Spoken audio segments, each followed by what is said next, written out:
como PLOS ONE, Genetics and Molecular Research y Genomics Data de Elsevier.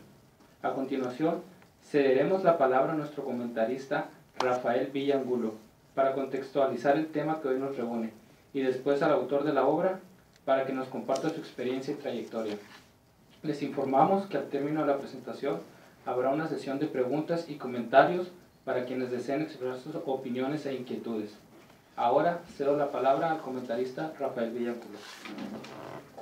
Muchísimas gracias. Antes que nada, muy buenas tardes a todos.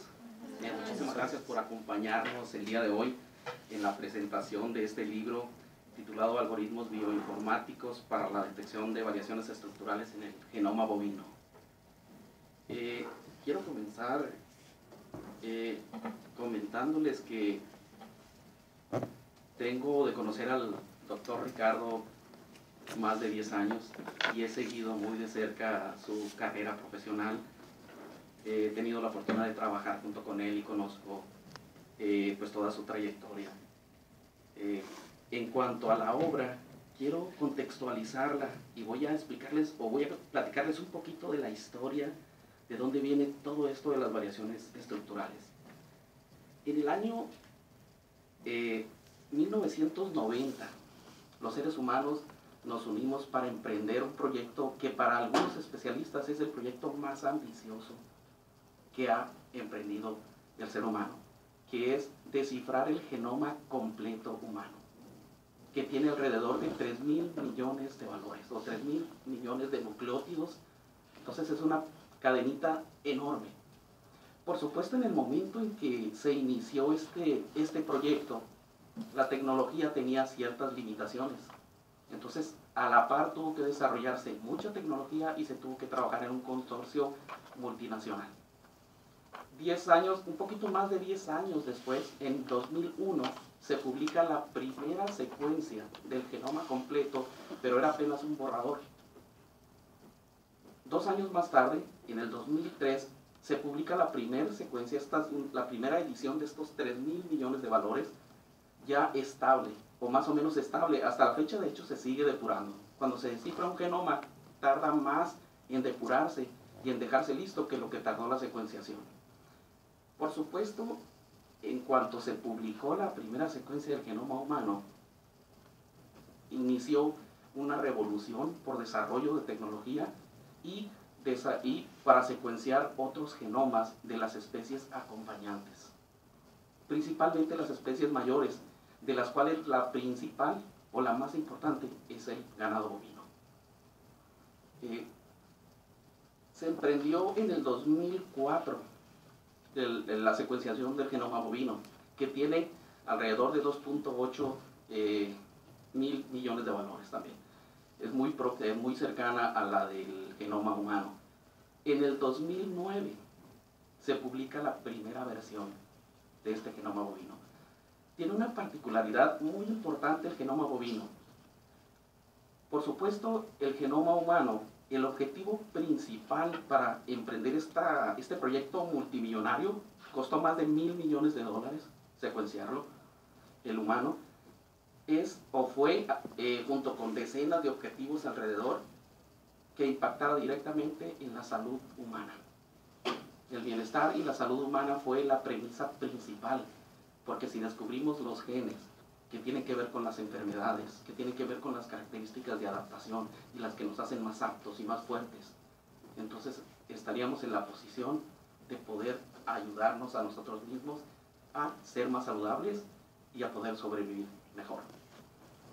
El genoma bovino es la primera especie que se secuenció con objetivos específicos de alimentos y de ayudar también a la salud del humano como organismo modelo. Entonces esto tiene una relevancia tremenda, porque junto con el genoma humano son dos proyectos muy importantes, tal vez los proyectos en los que más se ha invertido dinero en el área de la genómica o de la biología molecular celular.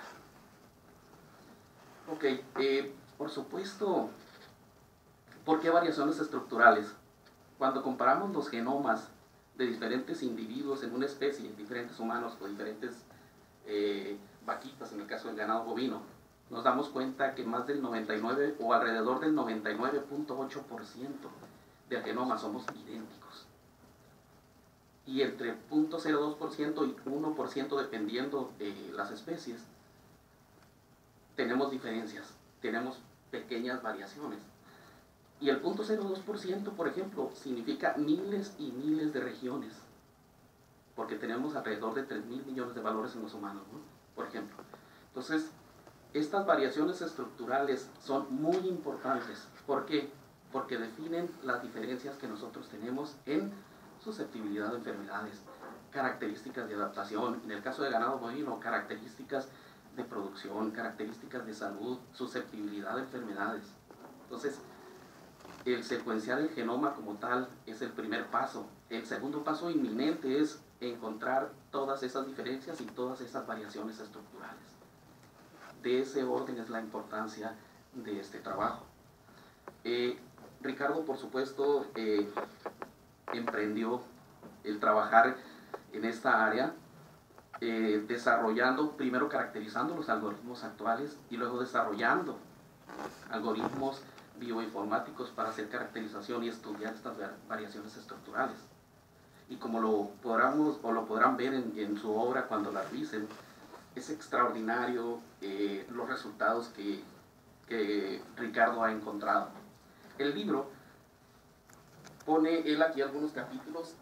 Primeramente hace una introducción muy interesante, una introducción bastante concreta, pero de una serie de temas y de conceptos importantísimos para entender lo que son las variaciones y la importancia de por qué estudiarlas y caracterizarlas.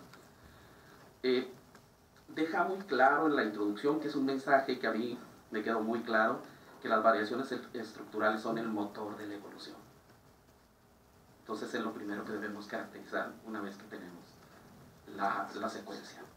Posteriormente, Ricardo pone un par de capítulos en su obra y uno de ellos es titulado Identificación de variaciones del número de copias o de estas variaciones estructurales de un tipo específico en el ganado bovino mexicano de la raza Holstein. Es el primer trabajo que se publica en México sobre análisis genómico en el ganado.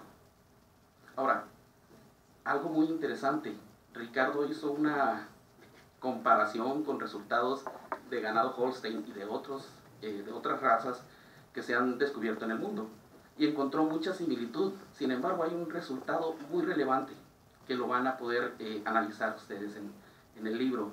Ricardo encontró 20 regiones, 20 variaciones estructurales que son propias del ganado de aquí y que no la tiene ninguna raza del ganado de otros países. Eso abre líneas de investigación y oportunidades tremendas. Si esas 20 variaciones, que el siguiente paso es estudiarlas a profundidad, ver con qué características, si son de salud o si son productivas, tienen que ver, entonces vamos a estar en posición de nosotros poder decidir cómo controlar esas características para mejorar la calidad de vida de los animales y mejorar la producción y su salud, sin duda. Entonces, de ese orden es la relevancia de lo que vemos aquí. En un capítulo posterior, Ricardo analiza variaciones estructurales en 19 razas distintas que fueron muestreadas alrededor del mundo. Tanto ganado de leche como ganado de carne y ganado dual.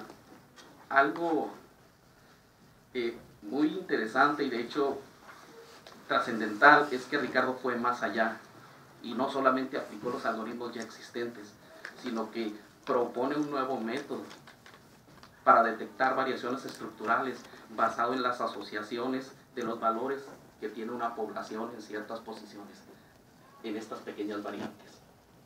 Y es un método muy interesante. De hecho, si lo comparamos con los resultados del capítulo anterior, Ricardo encontró que alrededor del 0.33% de ese genoma tenía variaciones. Con su nuevo método está detectando que es alrededor de 6.4. Entonces, tiene capacidad de detectar incluso más variaciones por el tipo de patrones que Ricardo buscó cuando implementó este algoritmo. Entonces, bueno, posteriormente ya pone las conclusiones del trabajo y lo que es el trabajo futuro. y sin duda deja muy claro, Ricardo, ver que las aplicaciones o las implicaciones que esto tiene o a donde debemos llevarlo es, por supuesto, a la salud de los animales, por un lado, de esta especie que nos ha acompañado durante miles de años y hemos coevolucionado, y, por supuesto, mejorar la producción. Entonces, el libro es muy interesante. Creo que fue Ricardo muy certero a la hora de seleccionar los temas. En la forma en que lo estructuró es muy claro y deja ver sin duda la importancia, y es un libro que nos invita a ir más allá. Sin duda, a mí me contagia leerlo y estoy seguro que a ustedes también los contagiará cuando lo lean, ¿no? Y por supuesto, para ir un poquito más allá y hablar un poquito más específico, el especialista es el doctor Ricardo Salomón, y voy a dejarlos con él para que nos explique a más detalle. Ricardo, adelante. Muchas gracias, doctor. Como el doctor comentaba, este libro está compuesto en 3 grandes secciones. Hay una introducción en donde hacemos una muy amplia revisión a los métodos estadísticos, biológicos, software que revisamos y algunos términos que son comunes a la biología molecular. Es necesario conocer un poquito sobre estas cosas para realizar este tipo de experimentos. En ese primer capítulo, en la introducción, hablamos sobre esos temas, ¿no? ¿Me puedes correr la presentación, por favor? El doctor nos comentaba sobre las variaciones estructurales que son el motor de la evolución de todos los seres vivos. Nosotros tenemos diferencias genéticas por esas variaciones estructurales que todos tenemos. Es común en todos los genomas tener estas variaciones, por eso somos diferentes, ¿no? Si nosotros fuéramos idénticamente iguales a partir de nuestro ADN, cualquier enfermedad o cualquier peste u otro tipo de factor ambiental podría desaparecernos como raza humana, ¿no? Pero afortunadamente somos diferentes, así que unos somos más resistentes o más fuertes a las enfermedades y otros no. Entonces, eso es debido a esas variaciones estructurales que existen en todos los seres vivos. Avanzamos a la que sigue, por favor. Bueno, dentro de esta introducción explicamos qué son los famosos polimorfismos de nucleótido simple, que es una variación muy sencilla, es únicamente una base par la que se ve afectada, pero esa base par está seleccionada estratégicamente en los seres vivos, en lugares en donde hay regiones reguladoras que son las que nos importan. Todos sabemos que el ADN, más del 80-85% de nuestro ADN es ADN basura, es decir, no tiene todavía una función definida. No se sabe para qué es todo ese ADN, pero el ADN codificante humano está entre el 1 y el 2%. Así que esos polimorfismos están en regiones codificadoras, en regiones de mucho valor, y son las que nosotros medimos, son las que nosotros calculamos con estos métodos. En la imagen estamos viendo ese tipo de polimorfismo, ¿no? Vemos cómo una variación en una base es distinta de una persona hacia otra, siendo que deberíamos de ser iguales, pero hay algún factor que provocó esa variación. Un solo SNP por sí solo no hace nada, pero un grupo de SNP tiene mucha fuerza como para variar nuestro ADN, ¿no? Por mucho tiempo se nos ha dicho que nuestro ADN es idéntico desde que nacimos hasta que morimos, pero las técnicas modernas de genómica ya nos están diciendo lo contrario. Nuestro ADN es distinto al que nosotros tenemos cuando nacemos. Por supuesto, no en una gran escala, ¿no? Sino en unas proporciones pequeñas, ¿verdad? La siguiente, por favor. Otro tipo de variación, y son las que nos llamaron mucho más la atención, porque estas tienen mucho impacto y tienen mucha atención en el mundo, porque involucran muchas cosas. Las variaciones del número de copias son fenómenos que se dan en todos los genomas, y estas se provocan por errores en la recombinación en el proceso de la meiosis. Los factores que influyen para que sucedan estos tipos de variaciones son esencialmente nuestra alimentación, nuestros malos hábitos, la radiación, la herencia, entre otros factores. Las variaciones del número de copias tienen mucha importancia esta última década porque se descubrió que si esa región que se está borrando o que se está insertando en nuestro genoma tiene mucho impacto en los genes que se están codificando. Por ejemplo, Un simple ejemplo es el diabetes tipo 2, cuando se deja de generar la insulina en el organismo.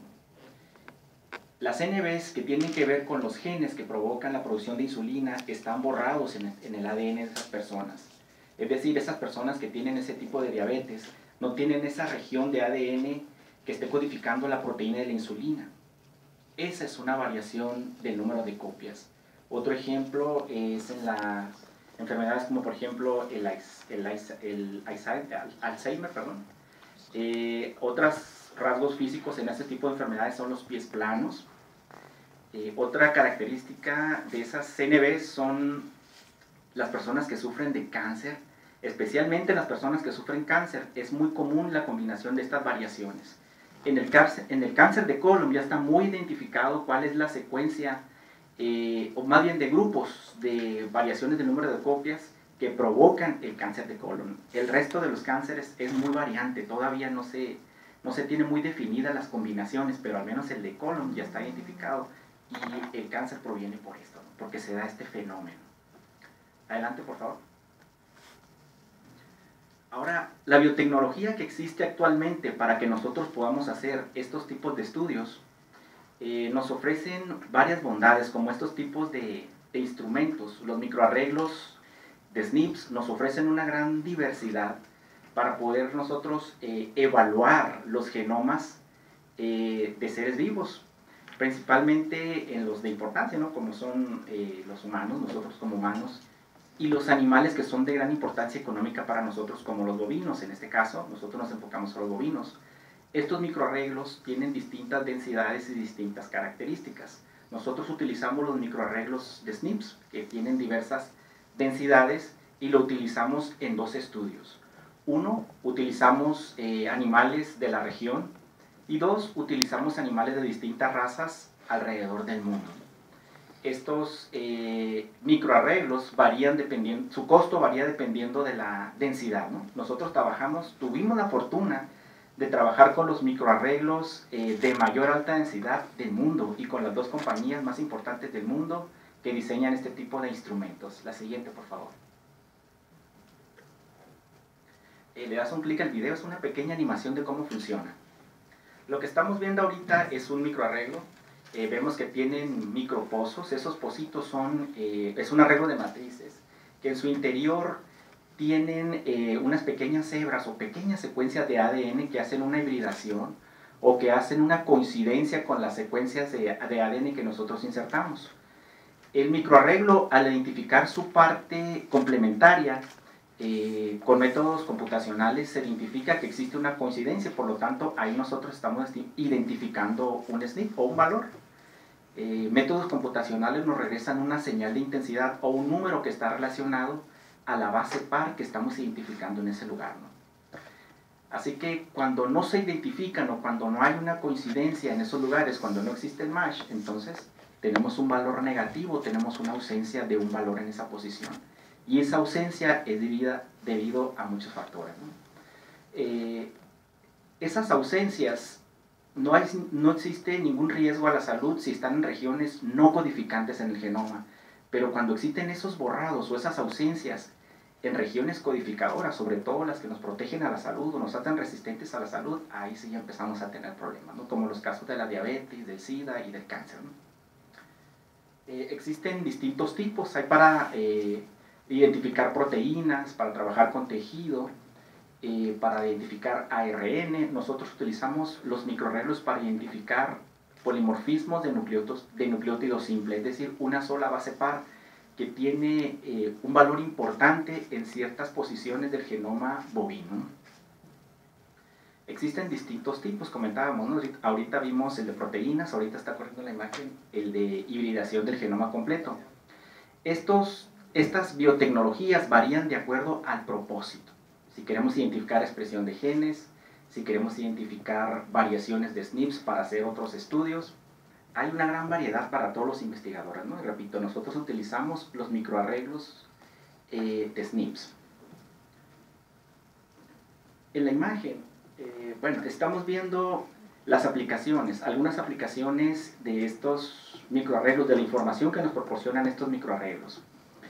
no únicamente vamos a identificar anormalidades en los genomas, sino también vamos a buscar aplicaciones como por ejemplo la selección genómica. Nosotros sabemos que en esta era genómica ya existen alimentos que están modificados de manera natural todavía a través de su genoma, a través de la selección natural. Este tipo de instrumentos nos permiten evaluar las semillas, los animales, las plantas, y a través de estos valores genéticos nosotros podemos decidir qué mejor animal de manera natural podemos cruzarlo con otro mejor animal de manera natural. Y de esta manera podemos hacer selección genómica con valores naturales sin alterar la genética, ¿no? Eso es muy, muy importante.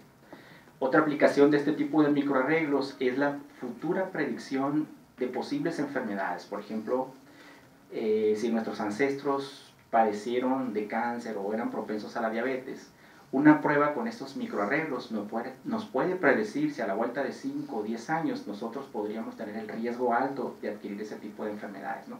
Eso es entre varias aplicaciones que tienen estos microarreglos. La siguiente, por favor.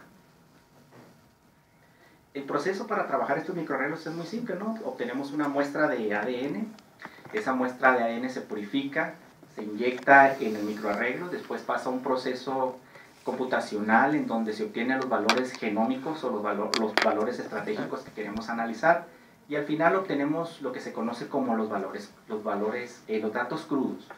Esos dichosos datos crudos, la siguiente por favor.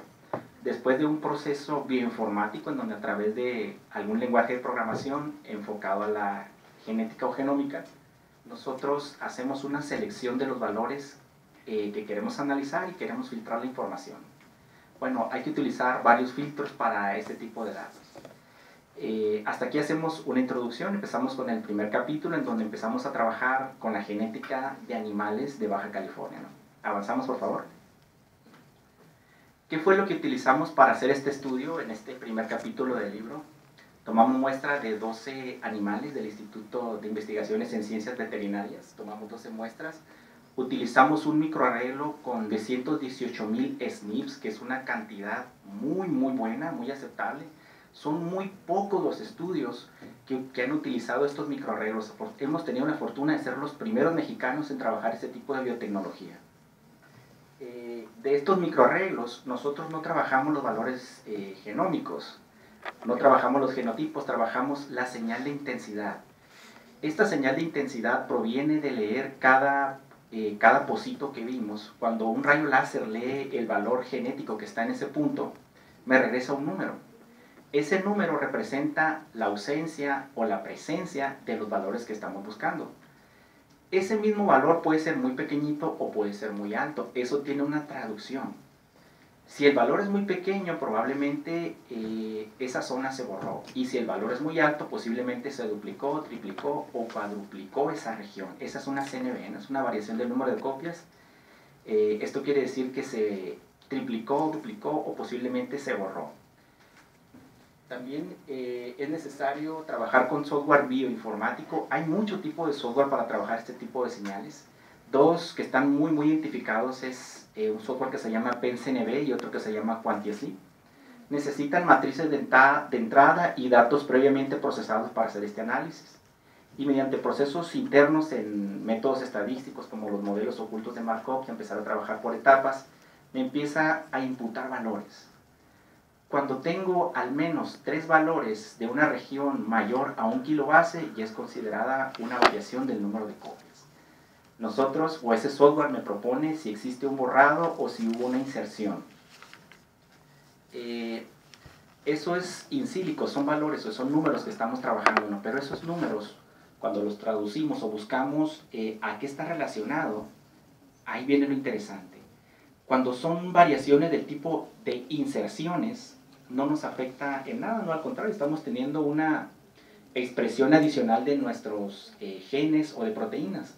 Pero cuando esas regiones están borradas y se deja de producir esa proteína que necesitamos, entonces sí ya empezamos a tener problemas. Especialmente si esos genes tienen que ver con la salud, ¿no? En el caso de los animales, pues preocupa mucho que esos genes tengan que ver con la reproducción, con el tipo de carne, con la calidad de su producción de leche, etc., ¿no? Cuando tenemos valores numéricos de este tipo de experimentos, es necesario hacer una prueba biológica. Y la prueba más común o la más confiable para comprobar o validar nuestros resultados de manera biológica es una prueba de PCR, ¿no? De la reacción en cadena de la polimerasa. Avanzamos, por favor. Eso era lo que requeríamos, y después de todo eso, ¿qué resultados tuvimos? Bueno, después de analizar 12 animales en alta densidad, vimos que los dos algoritmos que utilizamos coincidieron ambos, porque los dos me dieron valores diferentes, pero ellos tuvieron coincidencia en 77 zonas. Esas 77 zonas obtuvieron un promedio por muestra de 6.4, es decir, cada bovino tuvo una variación genómica del 6.4 de su genoma completo, ¿no? Es un número muy interesante. Entonces tenemos animalitos en Baja California porque son muy variantes, 6.4 por animal, ¿no? De esas CNVs, el 35% son nuevas, es decir, son específicas para Mexicali y para Baja California. Ningún otro animal del mundo los tiene más que estos. De ese 35%, el 3.5 de variaciones existen por cromosoma. De ese 35%, o más bien de esas 77 CNVs, existen 96 genes que codifican proteínas en estos animales. Estas CNVs o estos genes tienen que ver con la longitud del cuerpo, con las proteínas y con grasa de la leche, con el color de la carne, con la percepción sensorial, con la cognición, con receptores olfativos y con la susceptibilidad a dos enfermedades que es la distocia y la mastitis. Entonces, ahí tenemos animalitos que son propensos a esos dos tipos de enfermedades. Y por último, la prueba de PCR que realizamos confirmó nuestros resultados en un 80%. Entonces, tenemos un método en donde estamos describiendo el fenómeno que existe en los animales a través de variaciones estructurales. Al referirnos a variaciones estructurales es que hay un cambio en la secuencia del genoma, es decir, se insertan genes o secuencias o se borran, y tenemos un cambio estructural en la genética de los bovinos. En este primer capítulo estamos proponiendo, o estamos más bien sumando a la comunidad de investigadores en genética bovina estas 20 variaciones particularmente que existen en esta zona, ¿no? Avanzamos a la siguiente, por favor. Esos resultados están comprobados y validados en 2 revistas científicas, este primer capítulo, ¿no? Y estas son las publicaciones. Seguimos, por favor. El siguiente capítulo nos habla sobre el análisis de variaciones estructurales, pero desde otro punto de vista, desde otra forma. Seguimos, por favor. Utilizamos genotipos de 506 animales de 19 razas distintas, razas que evolucionaron alrededor del mundo. Utilizamos la biotecnología de microarreglos de la compañía Illumina, pero ahora trabajamos a una densidad de 777,000 SNPs por muestra. En este capítulo nosotros diseñamos nuestro propio algoritmo bioinformático para descubrir estas variaciones, es nuestra aportación a la ciencia. Trabajamos con un fenómeno que se conoce como desequilibrio ligado, ¿no? El desequilibrio ligado es una forma de estudiar la relación no aleatoria que existe entre dos posiciones, es decir, entre dos bases par. Cuando heredamos la genética de nuestros padres o cuando estamos en los procesos de replicación o de meiosis, esos procesos van acompañados por las copias. Entonces, un SNP, la forma de medir la correlación entre un SNP y otro es a través de este método, ¿no? La R cuadrada de Pearson es el método estadístico que utilizan los genetistas para calcular este tipo de relación entre dos posiciones de bases par en los nucleótidos, ¿no? Después seleccionamos grupos de SNP que fueran mayores a 1 kilobase, porque una variación estructural tiene que tener esa característica que tiene que ser al menos mayor a 1 kilobase par de distancia para que sea considerada variación estructural. Y por último, aplicamos un método estadístico con una prueba T, de donde obtuvimos los valores P y realizamos una prueba de ajuste conocida como Benjamini-Hochberg. Seguimos, por favor. Con estos métodos, nosotros obtenemos las variaciones estructurales a las cuales nosotros bautizamos con un nombre. Propusimos un nuevo tipo de variación estructural al que nosotros le pusimos variación estructural de rango corto. La imagen que estamos viendo a su izquierda están viendo lo que conocemos como datos crudos. Después de un tratamiento bioinformático por medio de programación, obtenemos los valores genéticos de cada animal, ¿no? Avanzamos, por favor. En la gráfica estamos viendo el modelo de lo que utilizamos. Estamos viendo una caída en una línea roja. Ese es el valor normal o el valor de caída natural de desequilibrio ligado de los bovinos. Hay pequeñas variaciones entre las razas, pero la línea roja representa el valor medio. Las líneas azules representan los animalitos que están tendiendo a tener diferencias en su genoma. La tercera línea que tenemos representa el estado normal. Existe un equilibrio en la genética de esos animales, es decir, no hay valores que son muy pequeños ni valores que son muy altos.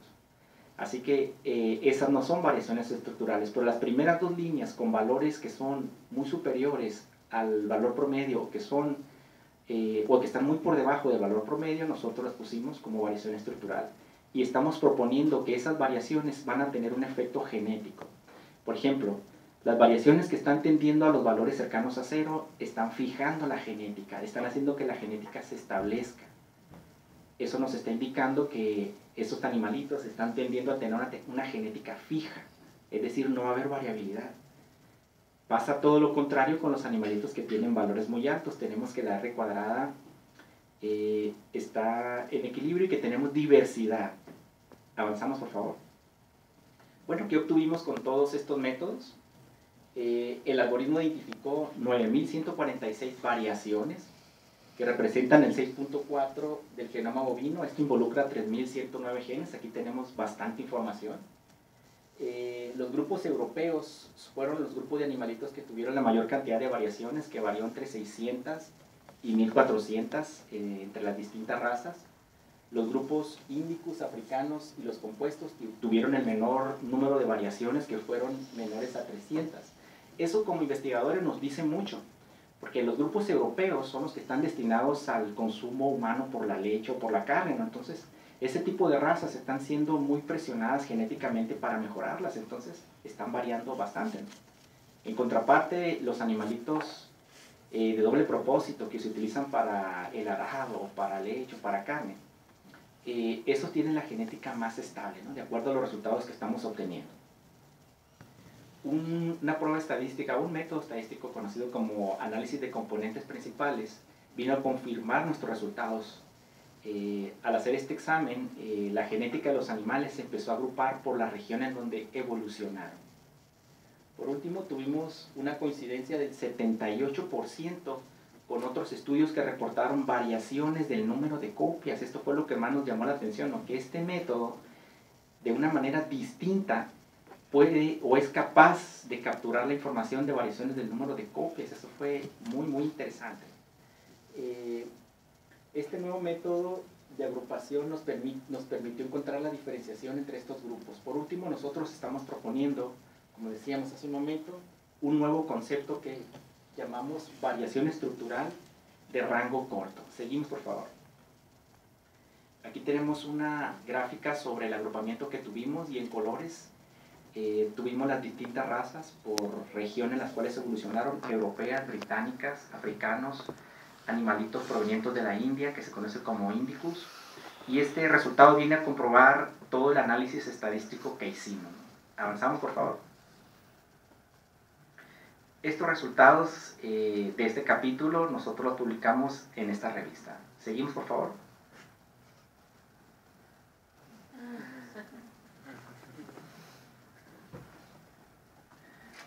Avanzamos, por favor. Bueno, entonces aquí la propuesta de ellos es comer más pollo. Bueno, con esto damos por terminado el contenido de este libro. Por supuesto que este es solo un resumen del contenido de estas dos investigaciones. A nosotros como investigadores pues nos deja muchas líneas de investigación todavía, como por ejemplo las CNVs que identificamos en ganado mexicano, qué es lo que van a provocar, cómo va a evolucionar todo eso. Adquirimos experiencia para proponer nuevos métodos de investigación, hablando de identificación de variaciones. Propusimos un nuevo tipo de variación que fue aceptada por la comunidad científica. y nos queda como satisfacción el haber propuesto esto que descubrimos como futuras referencias. Y ya estamos recibiendo referencias sobre estas publicaciones, ya nos están referenciando grupos de investigadores españoles, grupos de investigadores ucranianos, y otros nos están preguntando ¿cómo lo hicieron? Bueno, eso ya lo explicamos en los artículos, ¿no? Pero igual estamos abiertos a compartir el conocimiento. Y bueno, con esto damos por terminada la presentación de este libro. Queremos saber si tienen algunas inquietudes o algunas preguntas.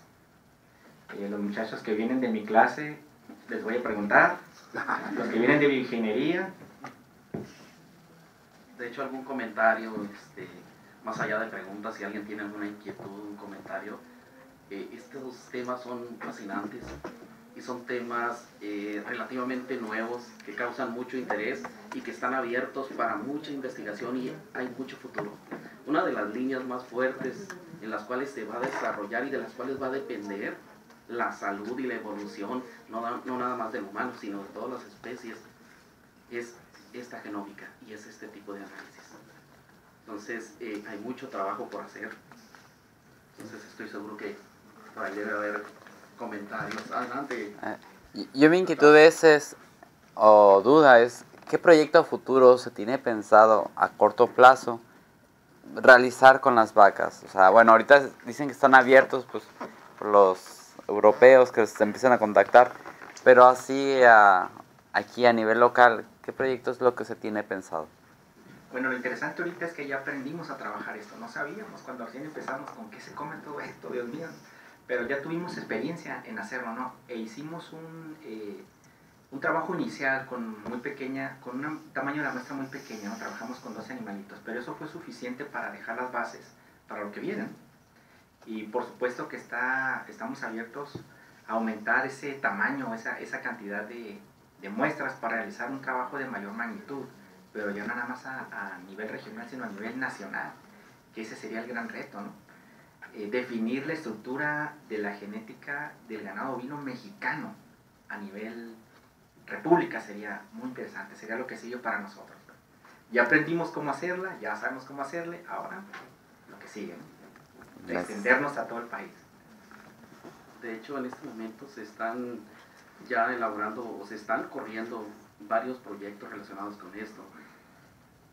Ahorita se tiene un proyecto, por supuesto, en el cual teníamos afortunadamente como colaborador al doctor Salomón y toda su experiencia para hacer mejora genética.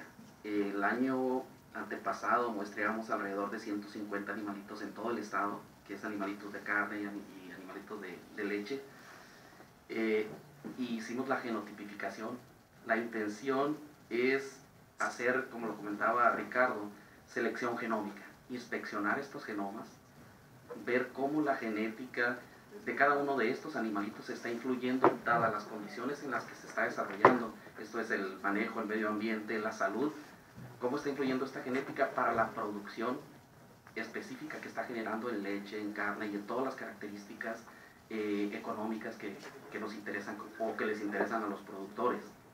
Para esto, nosotros generamos para cada animalito, con los genotipos y toda esta información, algo que le llamamos valor genómico. Este valor genómico nos permite rankear a los animales y podemos decir cuáles son los animalitos más aptos, dadas las condiciones en que han estado evolucionando, las de manejo de salud y la genética que traen propia. Con esto estamos haciendo las primeras cruces, vamos a generar el primer linaje, los primeros progenie basados en seleccionar sementales y vaquitas más aptos, inspeccionando solamente el genoma. Aquí no estamos haciendo nada de transgénicos. La intención es generar linajes nuevos, que sean más adaptados y que sean más resistentes a las enfermedades y más productivos. Generar estos nuevos linajes tanto en ganado de leche como ganado de carne y que sean los linajes que van a reemplazar a todo el ganado del estado y, ¿por qué no?, a todo el ganado del país. Lo importante de estas técnicas es que nos permite caracterizar la genética propia que ha estado evolucionando en cada región bajo las características de clima y de condiciones que tiene cada región, y podemos seleccionar la mejor genética para esa región y podemos generar linajes más adaptados y más productores en cada una de estas regiones. dado que sabemos que en el país tenemos muchas regiones con características distintas. Entonces, sin duda, parte del futuro de la producción de alimentos, que es una crisis que ya nos está llegando, parte de la solución está en técnicas de este tipo. Y es lo que le compite a los transgénicos. Hay una línea muy fuerte que trata de no hacer transgénicos y es en la que nos estamos moviendo. Y por otro lado está la de los transgénicos, ¿no? Que modifican directamente la genética. Entonces, claro que se están corriendo proyectos como este de selección genómica. Ahorita ya hay algunas vaquitas de hecho preñadas. Esperamos a fin de año nazcan los primeros becerritos bajo el esquema de selección genómica. Tenemos gente del Instituto de Ciencias Veterinarias, por supuesto, trabajando en ese equipo y somos parte, por supuesto, de su grupo, trabajando con ganado de ahí del instituto y, por supuesto, sumando el ganado que muestreamos en todo el estado. Este es uno de los proyectos, que es un proyecto muy importante y pensamos que puede tener mucho impacto. Algunas de las técnicas que platicamos aquí las vemos en la materia de bioingeniería, así es que los invitamos o los invito a que se vengan a esta clase, yo la imparto y aquí compartimos este conocimiento. ¿Alguien más desea comentar algo? ¿Sí? Profesor, ¿el algoritmo que desarrolló para su investigación funciona con alguna otra especie o es simplemente para vacas? No, esta técnica se aplicó a la genómica o a la genética de bovinos porque es la información que tenemos. Pero como esencialmente es lo mismo para todos, podemos trabajar con humanos, con perritos, con gatitos, con cualquier genoma, con plantas incluso. Se aplica a cualquier genoma. ¿Sí?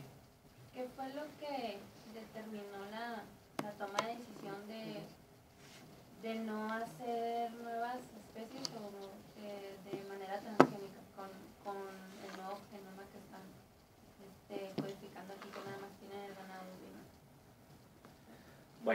Bueno, es que estamos tocando un tema delicado, ¿no? Al hablar de alimentos transgénicos, pues ya en la misma palabra ya empezamos a sentir un rechazo, ¿no? Porque no sabemos qué efectos secundarios se generan, ¿no?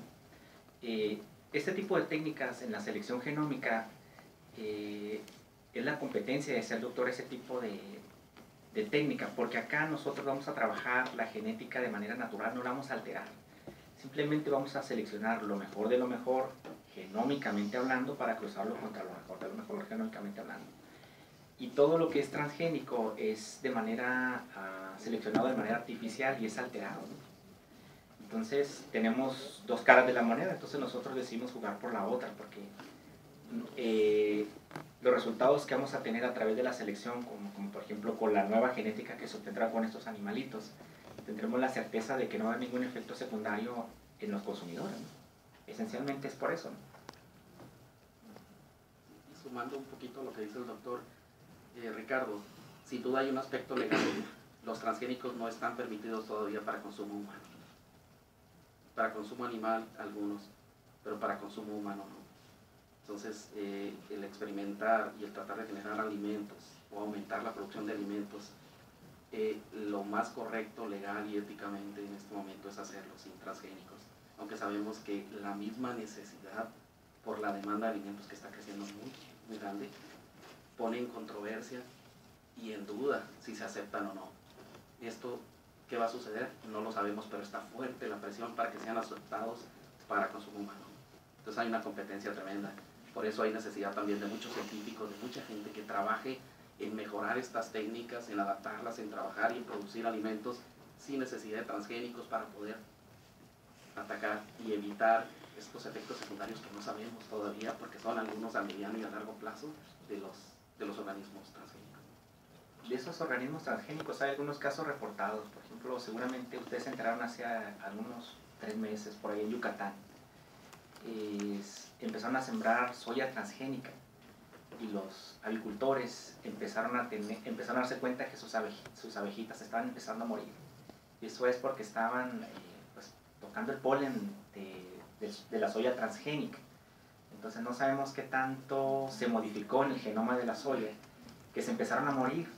Entonces ahí ya tenemos un efecto secundario de un alimento transgénico. Sí, Oscar.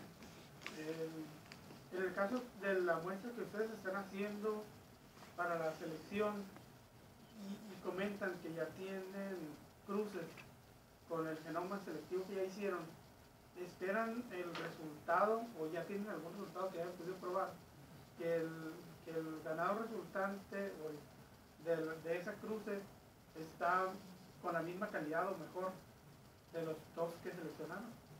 Ahorita tenemos solamente proyecciones, porque van a nacer a finales de año los animalitos.